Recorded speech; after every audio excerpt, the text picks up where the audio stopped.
What we have here is we have a lot of red blood cells that are stacked together in a formation called rouleau, where there's very poor circulation, very poor oxygen CO2 exchange. The red blood cells should be visible and separate like this one right here. Instead, they're stacked up, and there's multiple causes of that, including dehydration, poor digestion of protein, excess carbohydrates in the blood, sugars too high in the blood, and overall a low negative charge in the blood, where the potential, the zeta potential in the cells has been diminished, so cells just clump. Also, we have a lot of inflammation in the background. So you can see the sort of spider web formation in the background. That's inflammation. That can be caused by injury to the tissues. It can be caused by stress. It can be caused by liver not working properly and filtering the blood. Multiple causes of that too. Here we can see a very small white blood cell, actually.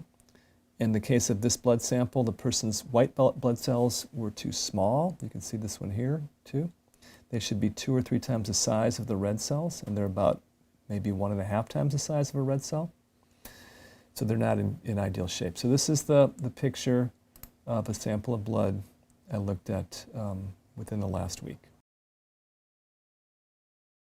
So after that last sample of blood we looked at, the person did a 1-hour treatment with a frequency device called a Healy, which sends microcurrent and specific frequencies into the person's body, and that was 60 minutes. It was on this program called Immune System. So immediately after that treatment, I looked at her blood, and this is what we saw. It was about 50% of the blood improved. So instead of being stacked up, the red blood cells, you can see them here, they're separate. They actually can exchange CO2 for oxygen now. They can actually get the job done, what they need to be done. Interestingly also, her white blood cells were bigger, and the program she ran was Immune System. The white blood cells here, you can see, are about 2 times the size of the red cells. There's another white blood cell, more in the correct size. Some of the inflammation is gone too. The background doesn't have all that spider web type fibrin in the background. Let me run the video here a little bit. You can see, overall, the blood is a lot better.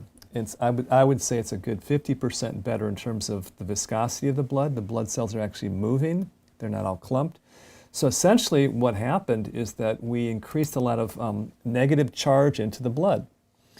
And that negative charge helps the cells separate from each other. So they have more of a surface area to get oxygen. And they have a lot more flow and movement of nutrients and energy through her body. And that's what her blood looked like literally 1 hour after the first sample, after she did a 1-hour treatment on Immune System.